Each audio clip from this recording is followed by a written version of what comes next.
You have to practice working through the triggers and turning around on its head. Because as humans, when we believe in things, right, we're very powerful, but there's something that happens as we reinforce those beliefs in our 3D. And all of us have done this with negative beliefs. We believe it so much to be true because we've lived that experience time and time again. Like I wasn't born, you weren't born thinking you're not good enough and worthy and that, people are going to leave you in love. No, you developed a self-concept, usually based off decisions and choices and messaging you heard growing up as a child. Somehow we internalize it and make it about we're not good enough, we're not worthy. And then we don't know that this is programmed because nobody's teaching this when we're 5 years old. Hey, be careful what you're listening to because it's programmed. Like we're not taught this daily and taught conscious practices to stay on top of our mind and to program something and change it and all the things, right? So then we grow up, we start dating, we start working, whatever it is, we start developing patterns that we're not aware of yet. Like for me, my first adult relationship, I was married for almost 10 years. So I had no patterns. I had nothing for all of my 20s to basically show me, girl, this is a you problem. And a lot of people go through that. They don't understand that because they've been married for 20 years and the marriage is awful, right? Or married for 10 years and marriage was awful. Like we don't have a pattern developed yet. So there's no evidence and proof to say, what's going on here if I'm the common denominator, right? So it might take a couple times. You might have to work 3 different jobs in 3 different industries and still be broken for it to click. We're all different, right? The point is, we keep manifesting in based off that programming experiences in 3D reality that reinforce the belief and make it feel so real. Even though it's not real, it's not a fact. It's real in the moment, but it doesn't mean it's real and permanent.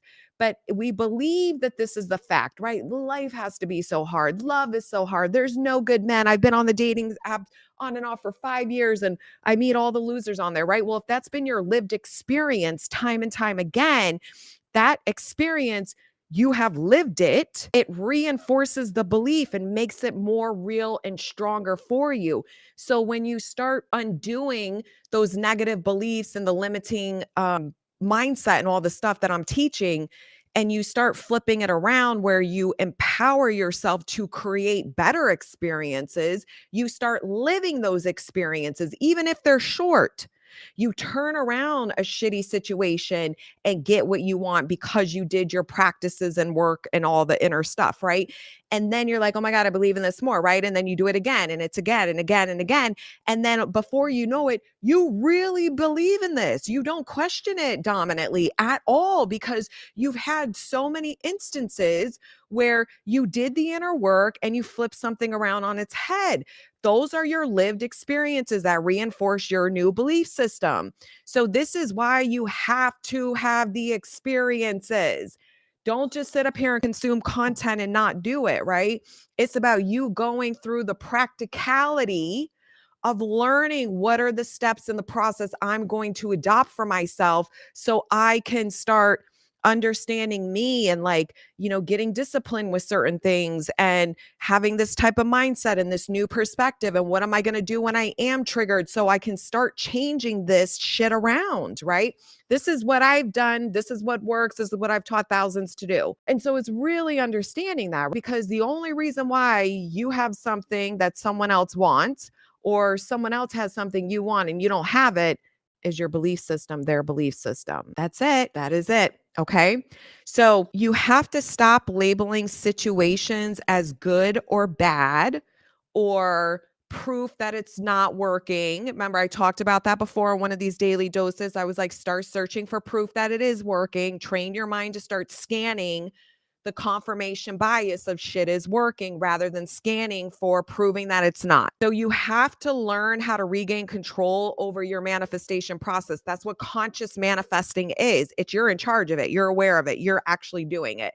It's not on autopilot. And this is how you become a master manifester. It's not about nothing ever is going to pop up that I don't want, because good luck with that. I've never met a human being ever to live a life ever, even one who are conscious mentors or whatever, that don't have some kind of circumstance they don't want. It's humanly impossible. We have way too many thoughts that are pumping through our brain. We're stimulated from the external 3D constantly. We're receiving billions of bits of information every single day. Something's going to sink in there and it's going to, materialize in the 3D. And you're going to look at that and say, oh, that is definitely not what I want. So then you know what to do. You know what to do.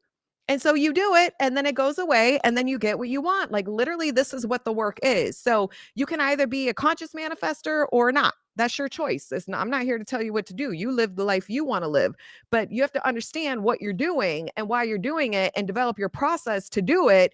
And then go through the transformation and the experience of you overhauling you to believe in your own power through your past experience. And it gets real easy and effortless. So it's understanding that it's not about bad, right or wrong, or looking for proof that it didn't work. It's moving away, getting out of the drama, right? Because what the brain typically does is it typically goes, I don't want this. I don't want this. I don't want this. When I was reprogramming my self concept and I was manifesting in that old SP that I changed and got a commitment from and everything, that one was very interesting to see, like when I was going through that, because I had to really look at where I need to step back from the drama. Where do I need to remove from the circumstance when I'm triggered? Who do I become instead? What is the inner process I do instead? So I could regain control and consciously shift whenever I was triggered. Because the old me, when I felt triggered, I had an automatic response. This is how all of us are. We have something programmed in a way we react when we experience a negative emotion.